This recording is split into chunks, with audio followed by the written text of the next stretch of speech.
Seja galhardamente bem-vindo a este canal. Eu sou o Diácono Cleverson e estou aqui hoje com você para conversarmos um pouco sobre o Tríduo Pascal. No último vídeo já falamos sobre a vivência da Semana Pascal, da Semana Santa, esta semana que nos prepara para adentrarmos no mistério pascal do Senhor. E agora entramos no Tríduo Pascal. Este Tríduo Pascal tem uma particularidade muito grande, porque é uma celebração em 3 dias. Exatamente. Nós começamos a missa na Quinta-feira Santa, continuamos a celebração na Sexta-feira Santa e terminamos esta missa no Sábado Santo.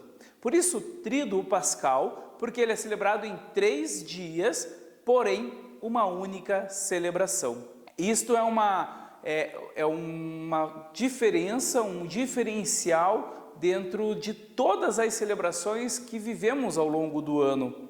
Por isso, é um momento auge da nossa fé e devemos celebrá-lo nos 3 dias. Tem pessoas que dizem, não vou na quinta, deixo para ir na sexta.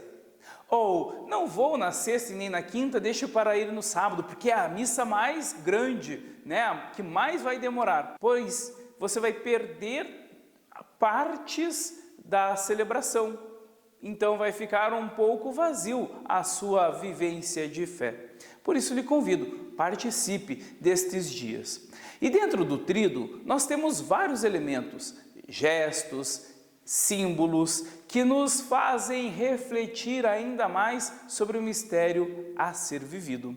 Na Quinta-feira Santa, também chamada de Quinta-feira da Ceia do Senhor. Muitos dizem da missa do lava-pés, mas o correto é dizer que é a missa da Ceia do Senhor, porque neste dia nós celebramos o Evangelho de João, capítulo 13, onde Jesus se reúne com os seus apóstolos, se coloca junto com eles em torno da mesa e ali há a instituição da Eucaristia. Na Santa Ceia, Cristo se dá a nós nos elementos do pão e do vinho, como o seu corpo e sangue. Por isso, é valoroso nós termos como um grande elemento neste dia o pão. Não para entrar no ofertório, não para como elemento de adorno, mas como um símbolo que realmente representa este momento. A pandemia nos mostrou que o lava-pés já não é um gesto próprio dessa celebração, ou seja, ele está dentro do rito e se não fizer este gesto, a missa não tem valor. Pelo contrário, é um gesto que vai complementar. Se ele não tiver, não tem problema. Mas, agora com o abrandamento deste Covid-19, onde nós podemos retomar, entendamos que já no Evangelho de João, capítulo 13, que já citei, Jesus vai colocar sobre si uma toalha. Vai colocar-se de joelhos dos seus apóstolos, diante dos seus apóstolos, vai lavar os seus pés, gesto de serviço. De repente, em sua catequese, você pode estar representando este gesto. Não precisa ser exatamente o lava-pés, pode lavar as mãos, mas mostre a eles o serviço que Jesus nos ensina. Estamos aqui para servir e não para ser servido. Quinta-feira Santa, como disse, a Ceia do Senhor é uma missa festiva, é um momento alegre, por isso nós vamos encontrar algo que já não tinha mais na igreja. Nós vamos encontrar um altar devidamente ornamentado, um presbitério com flores, com velas, paramentos brancos, o hino de louvor, o Glória volta a ser cantado, toca-se os sinos para mostrar a nossa alegria de estarmos vivendo este momento, de estarmos celebrando a ceia do Senhor. Porém, após a missa, quando estivermos ali após a comunhão, nós temos alguns gestos que são diferenciados. Primeiro, que o padre não vai encerrar com bênção final, porque lembra, a missa tem continuidade. Segunda coisa, o padre vai transladar o Santíssimo Sacramento, vai tirar Jesus do sacrário e vai levá-lo para um sacrário que a gente chama de sacrário da reposição. Este sacrário pode estar dentro do templo, mas em outro local, ou fora do templo, numa capela propriamente preparada para este momento. Coloca-se o Santíssimo. Qual é o sentido? Logo após a ceia, Jesus está com os seus discípulos e ele é preso. E tiram-nos Jesus de nós e prendem Jesus em outro lugar. Por isso, neste momento, a partir deste momento, nós não temos adoração, mas nós temos vigília. Nós não colocamos ali hora santa, onde a gente tem que colocar textos e elementos e cantos e louvores, mas permanecemos na igreja vigilantes com o Cristo que está preso. Por isto, cuidado com algumas coisas, com alguns preparos que a gente tem para estes momentos. Segunda coisa que nós fazemos dentro da igreja é desnudar o altar. Exatamente, nós vamos apagar as velas e neste gesto tirar as velas do altar, nós vamos também tirar a toalha do altar. Esta toalha que cobria o altar, agora não cobrirá mais, desnudando-o totalmente, porque representa o despojamento de Cristo por nós. Nós vamos tirar a toalha, nós vamos tirar a ornamentação que estava ali mostrando a beleza e a realeza de Cristo. Olha só, dá uma sensação de vazio. E em algumas comunidades, inclusive, nós temos o pano roxo, que representa esta nossa penitência, esse nosso estado de oração. Estamos entrando neste mistério de Cristo. Há na sua comunidade, provavelmente, alguma imagem, e nos é orientado pelo missal romano que se você tiver condição ou possibilidade, você pode estar velando a imagem com um pano roxo. Por quê? Para que os nossos olhos estejam fixos no mistério que será celebrado, que as imagens não possam nos atrapalhar neste processo de oração. E também nos mostra que velando as imagens, tira-se todas as centralidades do próprio Cristo, dá este ar de vazio. Assim nos mostra a Quinta-feira Santa. Entramos na Sexta-feira da Paixão, Sexta-feira Santa, momento de silêncio, momento de recolhimento. A igreja vai nos pedir que pratiquemos o jejum, a penitência, a abstinência de alimentos, para que possamos nos unir ao sofrimento de Cristo. O nosso sofrimento possa também aliviar o sofrimento de tantos irmãos e irmãs. Iniciamos a celebração da Paixão em silêncio. Percebam que não há canto, porque a procissão de entrada é aquele momento mais sublime, silencioso, onde os anjos cantam. Cantam o quê? O momento da entrega do Senhor. Geralmente, nas comunidades, a celebração da Paixão é às 15 horas. É o momento auge da entrega do Senhor por nós. Segundo os evangelhos, é o momento em que Cristo deu o seu último suspiro e entregou a vida por nós. Por isso, celebramos às 15 horas, a hora da misericórdia. Encontramos um altar desnudado, como já falamos na quinta-feira, e também como símbolo maior, nós temos a cruz. Porque não adoramos Cristo nas espécies do pão e do vinho. É um dia em que adoramos Cristo presente e pendente na cruz. Essa celebração, que também dentro dela vamos ter a narrativa da paixão do Senhor, é um evangelho longo para muitos. Nossa, que evangelho mais comprido! Sim, mas é porque ele vai nos trazer todos os elementos, desde o momento da prisão de Cristo, passando por todos os seus momentos de dificuldade, por todos os relatos da sua paixão, até chegarmos na entrega de Jesus na cruz. Mais uma vez, ao morrer, nós nos colocamos de joelhos, também em silêncio, para valorizar, rezar e vivenciar este momento tão sublime de amor de Deus por nós. Outra coisa que é muito importante dizer e ressaltar, que na quinta-feira, após o hino de louvor, inclusive na sexta-feira, até o sábado, os instrumentos, se não puderem ser silenciados, devem diminuir o seu volume ao máximo, para que ele seja apenas sustento da voz do coro, unicamente, mas que ele não se destaque na celebração, para que deixemos o silêncio falar mais alto, a entrega do amor de Cristo por nós. Por isso a sexta-feira é um dia muito sublime de muita oração. E falando em oração, não há preces, há oração universal.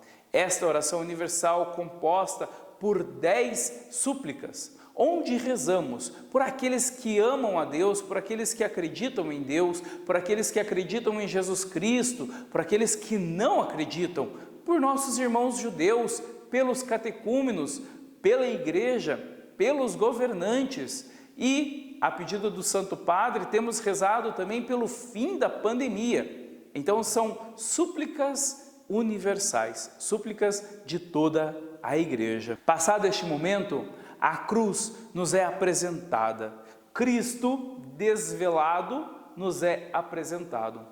Há uma outra forma, ele pode entrar assim, totalmente desnudo, apresentado à comunidade, e a comunidade fará o seu gesto de adoração. Qual é o nosso gesto de adoração a Jesus? Uma genuflexão. Então, diante de Jesus, nós dobramos o nosso joelho, em sinal de adoração a Ele que se doa a nós. Outro gesto, ele entra velado, com um pano roxo, e nos é apresentado primeiro o lado direito, depois uma parte da cruz, o lenho de cima, depois todo o Cristo crucificado. E enquanto isso acontece, há um canto.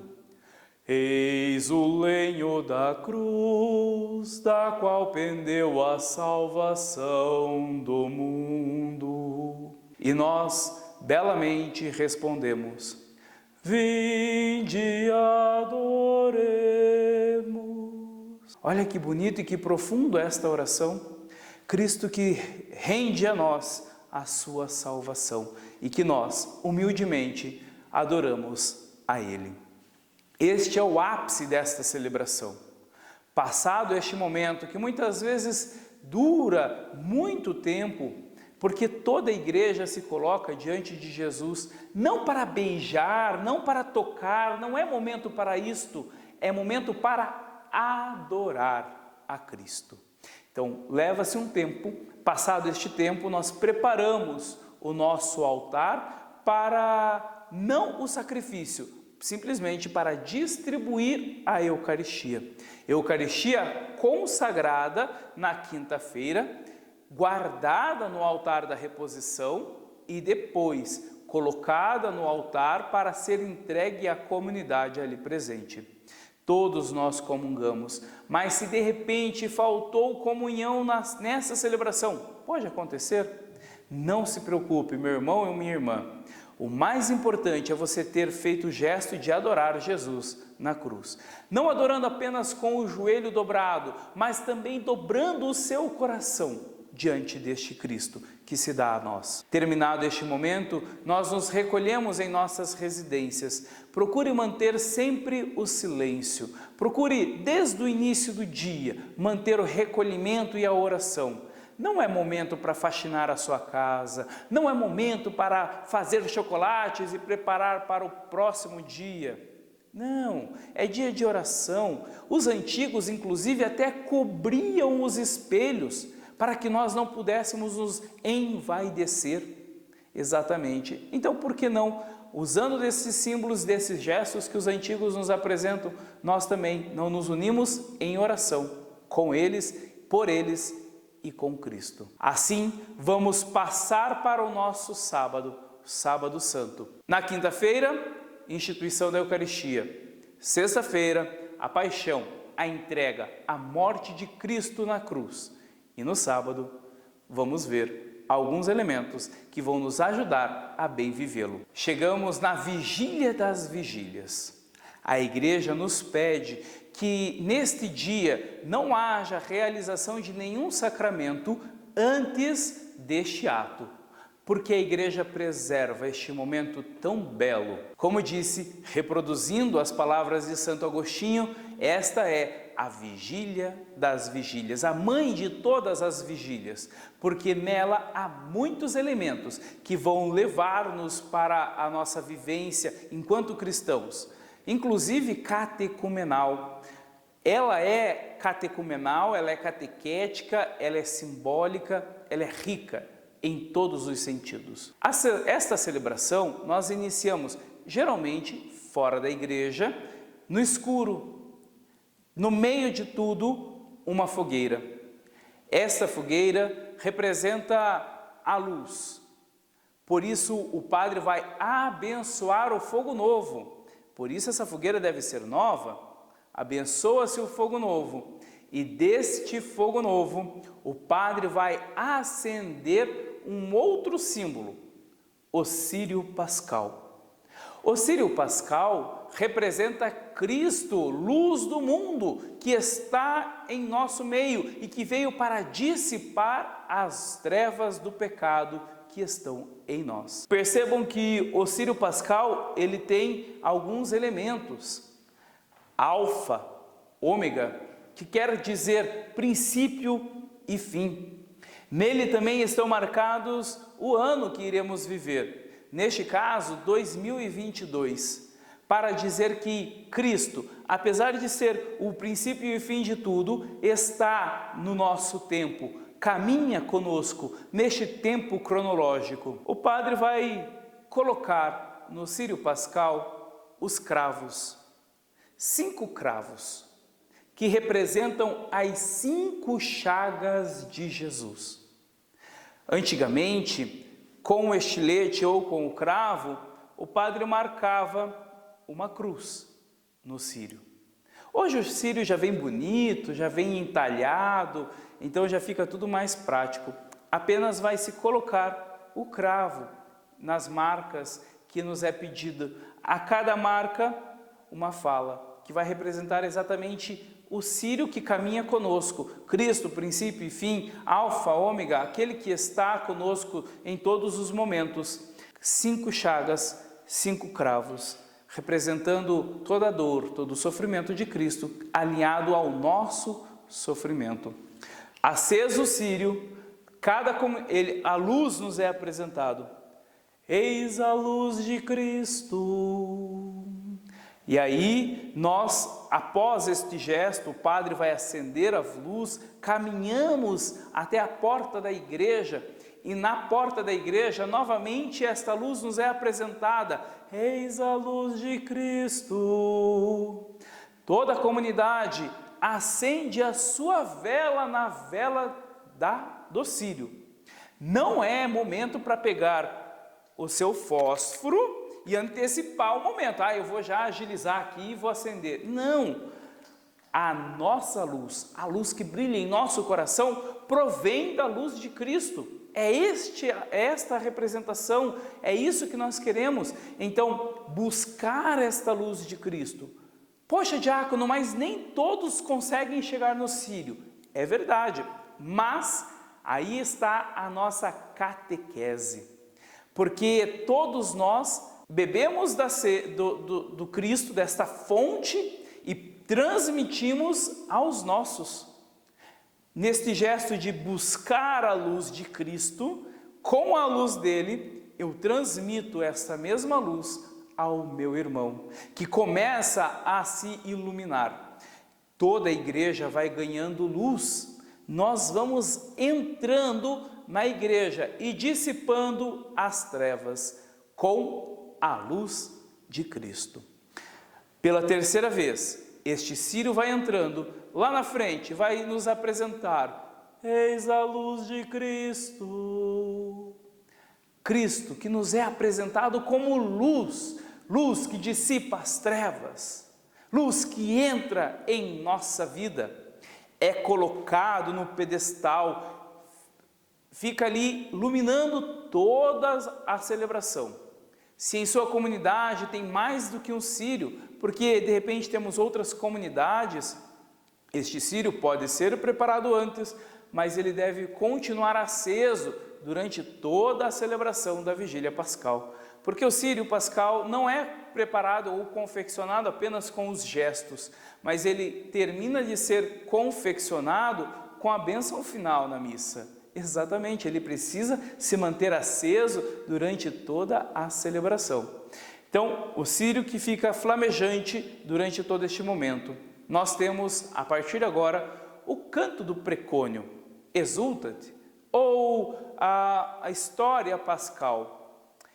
Neste momento, nós incensamos o círio, luz de Cristo, também o missal, que compõe o precônio pascal. Este precônio é revelação de Deus a nós, porque nele está todo o princípio histórico cristão, desde a passagem do povo ao Mar Vermelho, a pé enxuto, até chegarmos nesta coluna luminosa que a abelha de cera generosa nos concedeu.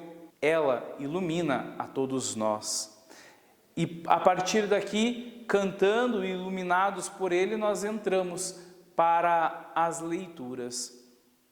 Um detalhe, antes de cantarmos, a partir do momento em que o padre coloca o círio pascal, as luzes da igreja já podem ser acesas. Não precisa acender todas, mas já podem acender, porque representa que Cristo, luz, está presente em nosso meio. E as velas, após o canto do precônio, já podem ser apagadas. Nós sentamos para as leituras. São várias as leituras que passam desde a criação do mundo até o Mar Vermelho, passagem a pé enxuto, passagem pelos profetas e chegamos na carta de São Paulo aos Romanos. Elementos que nos colocam nesta caminhada, primeiro junto com o povo de Deus do Antigo Testamento, até chegarmos neste novo povo de Deus, que está marcado pelo Novo Testamento. Nós cantamos o glória, nós louvamos a Deus, nós, inclusive, vamos acender a vela.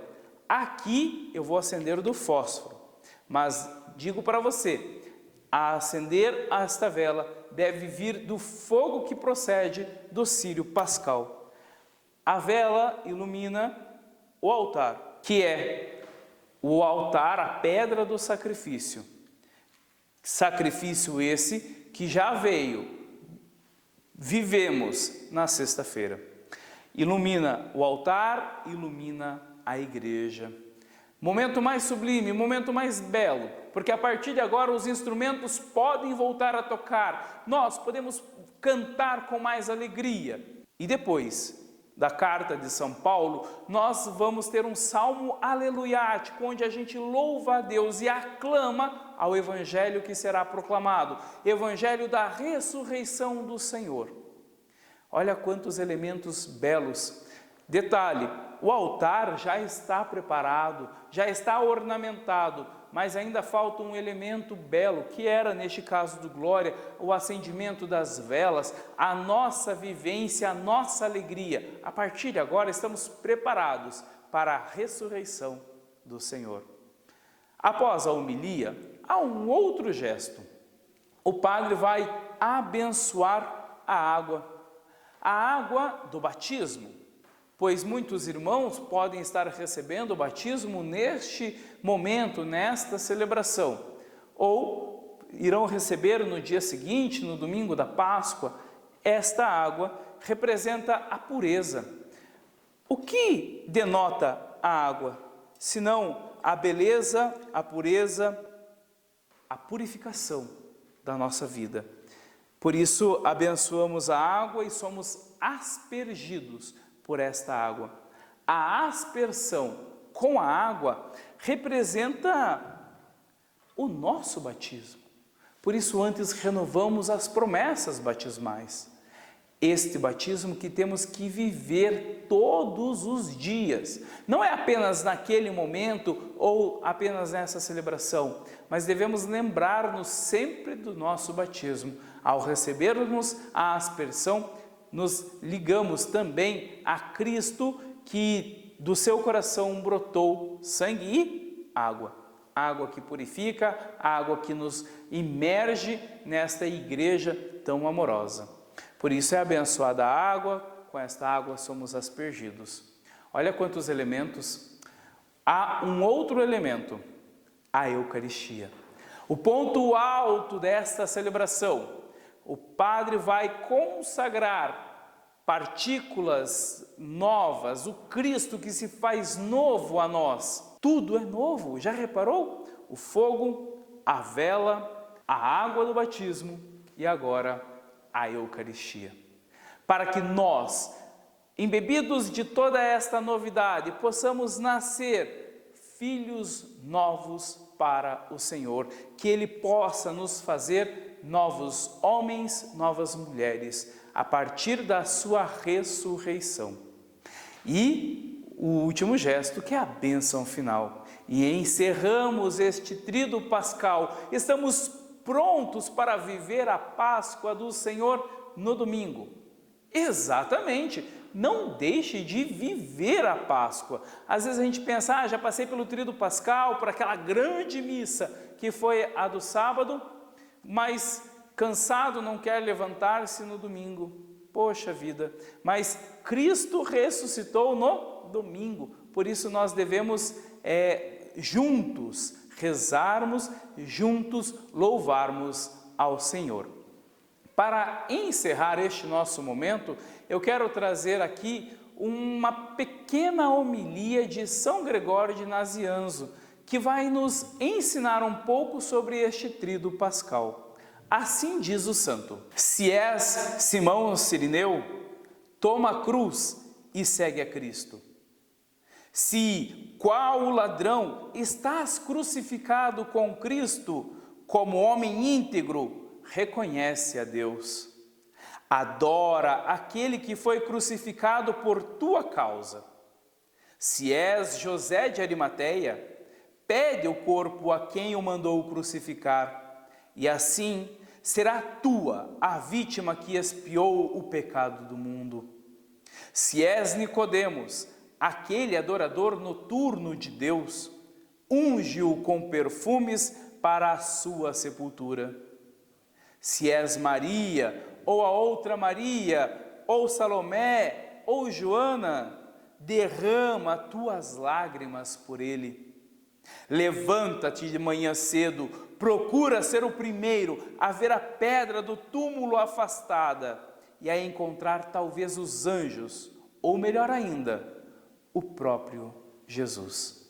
Que o Cristo ressuscitado possa acompanhar-nos e nos ajudar a bem celebrar a sua Páscoa.